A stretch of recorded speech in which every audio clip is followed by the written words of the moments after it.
बिस्मिल्लाहिर्रहमानिर्रहीम। आज खान साहब के साथ इलेक्शन के बाद पहली बार मुलाकात की बमुश्किल इजाज़त मिली। मैं भी, गौहर साहब भी, हामिद खान साहब भी ट्राई करते रहे थे। 2 बार हम इधर आए भी थे, लेकिन इजाज़त नहीं मिल रही थी। और कोशिश ये हो रही थी कि इमरान खान साहब ने जो फ़ैसले करने हैं, सियासी फ़ैसले करने हैं, इलेक्शन के बाद जो बहुत ज़रूरी फ़ैसले हैं, उनसे मुशावरत ना हो सके। लेकिन बहरहाल आज अदालत के फ़ैसले लेने के बाद हमें इजाज़त मिली, तो भरपूर गुफ्तगू उनके साथ हुई सियासी मामलात पे बिलखसूस। उन्होंने ये सबसे पहले तो कहा कि हमारी कौम जाग चुकी है। कौम ने एक बहुत बड़ा मैंडेट दिया है जो पाकिस्तान की तारीख़ में ऐसा मैंडेट नहीं था, और उस मैंडेट की हिफाजत करना और उसको आगे लेके जाना, जमहूरियत को और मजबूत करना अब हमारा फ़र्ज़ है। उसके लिए उन्होंने हदायत की है कि जो 2 बड़ी जमातें PMLN और पीपल्स पार्टी है और MQM है, उनके अलावा आप बाकी सारी जो जमातें हैं पाकिस्तान की, जो जमहूरियत में यकीन रखती हैं, उनके साथ आप मुज़ाकरात करें। और जहाँ जहाँ हुकूमत बनानी है, हमने जिस जिस सेंटर पे हो, प्रोविंस में हो, उसके ऊपर काम शुरू कर दें। उसके साथ चूँकि बहुत अहम मामलात हैं जिसके अंदर ये फ़ैसले करने हैं कि चीफ़ मिनिस्टर कौन होंगे, प्राइम मिनिस्टर कौन होंगे, स्पीकर कौन होंगे, उसके लिए उन्होंने कहा है, इमरान खान साहब ने कुछ नाम तजवीज़ भी किए हैं, और मज़ीद ये कहा है कि इस चीज़ के लिए अदालत से रजू करें ताकि जो इंफॉर्मेशन पहुंचानी है इमरान खान साहब तक, ताकि वो अपने फ़ैसले कर सकें एविडेंस के साथ, सबूत के साथ, डॉक्यूमेंट्स के साथ, इन मामलात पे वो उन तक पहुंचाए जा सके।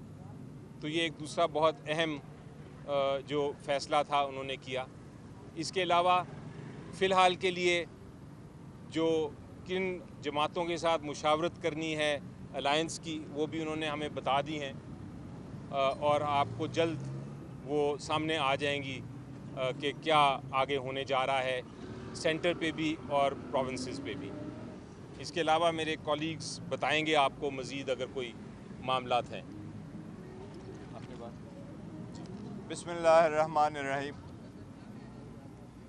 पाकिस्तान तहरीक इंसाफ पहले दिन से कोशिश करती रही थी, जब 2 हुकूमतें डिज़ाल्व हो गई थी, सुप्रीम कोर्ट के थ्रू भी और हाई कोर्ट के थ्रू भी, कि इलेक्शन हो तो फ्री, फेयर एंड ट्रांसपेरेंट हो, उसमें सारे पॉलिटिकल पार्टीज़ और इनके कैंडिडेट और वर्कर की यकसां शिरकत हो। वो आप लोगों ने देखा, थ्रू आउट कोशिश की गई कि पहले हमारे कैंडिडेट इंतखाबात सही पार्टिसिपेट ना कर सके, फिर उसकी लीडरशिप को भी दूर रखा गया। आपको पता है 5 दिन के अंदर अंदर 3 सज़ाएँ भी दी गई, 14 साल भी, 10 साल भी और 7 साल भी।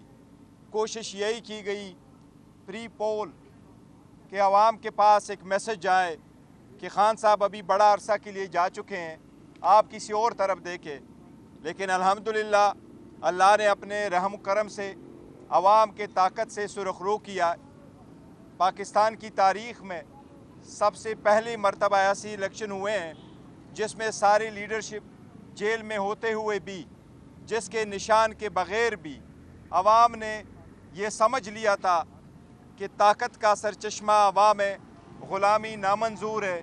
अल्हम्दुलिल्लाह आवाम ने बहुत बड़ा मैंडेट दिया है, हमारे मैंडेट पे डाका डाला गया है। मैं आपको एक फिक्स फिगर बता रहा हूँ, ये हमारे एग्जैक्ट फिगर है जो हम आपके साथ शेयर करेंगे वाइट पेपर में। ये हमारे वो सीटें जो हमारी जीती हुई हैं। इलेक्शन कमीशन ने जो फिगर दिया है वो होगा, इस्लामाबाद की 3 सीटें हम जीत चुके हैं, ये 100% हमारी जीत डिफीट में गया है। बलूचिस्तान के 16 सीटों में से हमारी जीती हुई सीटें हैं 4। पंजाब के 139 सीट में से जिस पे इलेक्शन हुए हैं नेशनल असम्बली की, उसमें हैं हम 115 सीटें जीत चुके हैं। इसी तरह सिंध में 61 सीटों में से हम 16 सीटें जीत चुके हैं। KPK में 44 में से 42 सीट्स हम जीत चुके हैं। इसी तरह पाकिस्तान तहरीक इंसाफ पाकिस्तान में 180 सीटें जीत चुकी है और ये हमारा मैंडेट है, ये अवाम का मैंडेट है। हम आपके साथ वाइट पेपर में उसके फॉर्म 45 शेयर करेंगे कि यही हमारा मैंडेट है, अवाम के इस वोट का एहतराम किया जाए। जब वोट में जाते हैं, वोट कास्ट होता है, पोलिंग स्टेशन पे प्रिजाइडिंग अफसर फॉर्म 45 बनाता है वोट काउंट करके, वही प्रिजाइडिंग अफसर रिटर्निंग अफसर के पास जा कर के फॉर्म 47 बनाता है, उनको टैली करा के फॉर्म 48 बनाता है। हमारा मुतालिबा फ़कत इतना है कि जो ये अवामी मैंडेट है, जो डाले गए वोट है, उनका जो काउंट है अवाम का फ़ैसला, वो हमें मंजूर है। हम अदलिया से भी दरख्वास्त करते हैं, इलेक्शन कमीशन से भी दरख्वास्त करते हैं, ख़ासकर सुप्रीम कोर्ट से सुप्रीम कोर्ट की ज़िम्मेदारी रिमाइंड करते हुए दरख्वास्त करते हैं कि जब हमने ये रिक्वेस्ट किया था कि प्रिजाइडिंग अफसरान, रिटर्निंग अफसरान, डिस्ट्रिक्ट रिटर्निंग अफसरान जुडिशरी से हो ताकि वो इन्फ्लुएंस में ना आए, अब अदलिया की ज़िम्मेदारी है कि जल्द से जल्द इस पे फैसला करे और हमारी मैंडेट, अवाम की मैंडेट वापस आए। अब इस मैंडेट के साथ चलते हुए आपको पता है खान साहब ने यही फैसला किया है, हम इंशाअल्लाह कोशिश करेंगे कि अपनी हुकूमत बनाएं, चाहे वो मरकज़ में, चाहे वो पंजाब में, चाहे वो KPK में है। KPK में अली अमीन गंडापुर साहब को नामज़द किया गया है एज़ चीफ मिनिस्टर। इंशाअल्लाह ताला थर्सडे तक स्पीकर और डिप्टी स्पीकर भी हम इंशाअल्लाह ताला आपके साथ नाम शेयर कर लेंगे। सेंट्रल में प्राइम मिनिस्टर, चीफ और स्पीकर, और पंजाब में भी चीफ मिनिस्टर और स्पीकर की सीट इंशाअल्लाह ताला वो भी आपके साथ थर्सडे तक हम नाम शेयर कर लेंगे इंशाअल्लाह ताला। और हम छोटी पार्टियों को मिला के हुकूमत बनाएंगे, जो कि हमारे पास अपना मैंडेट पूरा है, लेकिन पाकिस्तान पीपल्स पार्टी PML और MQM के साथ हम किसी किस्म का कोई इत्तेहाद नहीं करेंगे। हम इंशाअल्लाह ताला अपनी हुकूमत आप बनाएंगे इंशाअल्लाह ताला और इसमें हम कामयाब होंगे। वज़ीर-ए-आज़म के लिए आपने कहा खान साहब ने नाम दे दिया सर, कोई अगर खान साहब ने अभी तक वज़ीर-ए-आज़म के लिए कोई नाम नहीं दिया। इंशाअल्लाह ताला थर्सडे तक या बहुत जल्द इंशाअल्लाह ताला उस नाम पे जो खान साहब नाम देंगे वो हम आपके साथ शेयर करेंगे। नहीं, हम कोई कमज़ोर हुकूमत हमारी नहीं होगी, हमारी हुकूमत होगी तो वो पब्लिक मैंडेट के साथ होगा इंशाअल्लाह ताला, मजबूत हुकूमत होगी। सुप्रीम कोर्ट आप जा रहे हैं तो क्या आपको लगता है कि जल्दी आपको फैसला मिल जाएगा, आपको रिलीफ मिल जाएगा? क्योंकि दूसरी तरफ से तो वो हुकूमत बनाने के लिए तैयारी पकड़ चुके हैं, वो फैसला आने तक आपको लगता नहीं कि देर हो जाएगी? नहीं, देखिए सुप्रीम कोर्ट आ जाएगी, लेकिन इसमें 10 दिन होते हैं कि आप अपने एक्सपेंस फाइल करते, फिर रिटर्न कैंडिडेट का नोटिफिकेशन होता है और असम्बली का सेशन करने के लिए आईनी तौर पर 21 दिन होते हैं। यही तो हम इस्तदा करते हैं कि 70 सीटों का झगड़ा तो 2 दिन में रिजॉल्व हो सकता है। आप वो फॉर्म 45 दे के जिसका मैंडेट है उनको दे दें। हम तो कुछ मांग नहीं रहे, हम अपने तरफ से तो रिकॉर्ड नहीं लेके आ रहे। प्रिजाइडिंग अफसरान ने जो फॉर्म 45 वज़ा किया है उनको मद्देनज़र रखते हुए इलेक्शन डिक्लेयर करे वो किसके पास मैंडेट है।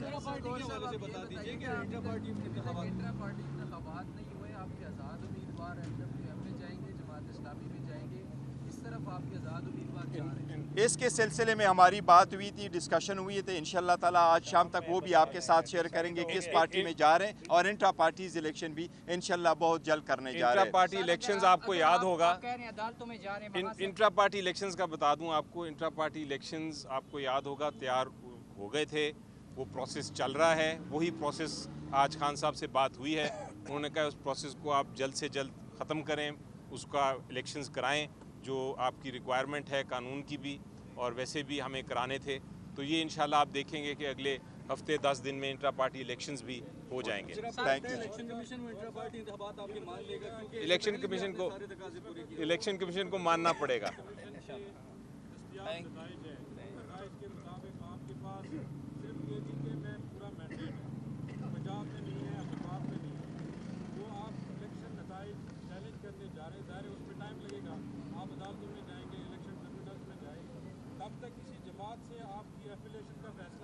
नहीं, किसी जमात के साथ हम एफिलिएशन नहीं कर रहे और इस पर टाइम लगना नहीं चाहिए। रीज़न बीइंग कि अगर आप वो वाले केस उठा लें उस पर टाइम लगता है। अगर आप कहें जी टापे लगे गए, लोगों को निकाला गया, वोट काउंटिंग में फ़र्क हुआ, ये प्रोसेस कंप्लीट हो चुका था सही, ये प्रोसेस में कोई हेरा फेरी नहीं हुई। ये कंप्लीट होकर के बाद में जब आपके पास आए हैं तो फॉर्म 45 के बाद जिस वक्त रिज़ल्ट डिले किए गए, ये सारा कुछ उसके वक्त हुआ है। इसलिए इलेक्शन कमीशन के पास सारे फॉर्म मौजूद हैं, वो उसके काउंटर फाइल मंगवा लें।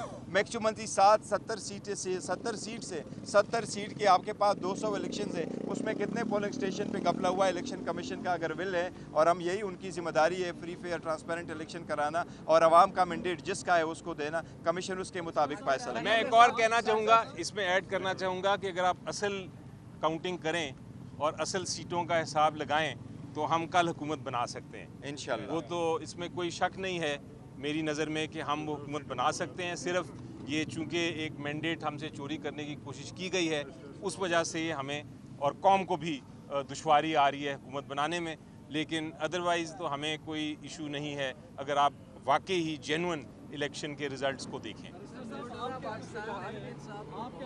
लोग जो है पार्टी टिकट से बगावत करके नून लीग में शमूलियत कर रहे हैं, उनके लिए क्या पॉलिसी आई है?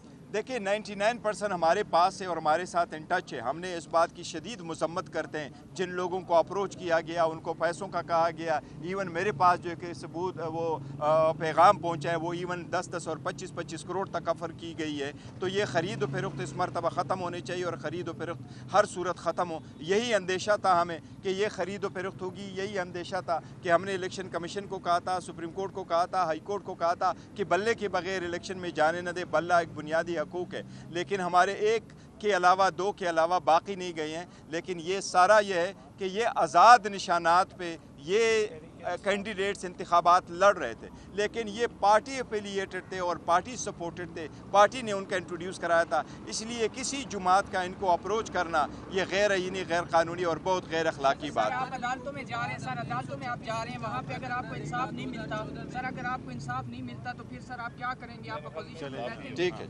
अपोजिशन में बैठेंगे या फिर सर कोई और अमल है? वक्त के साथ साथ बताएं इंशाल्लाह।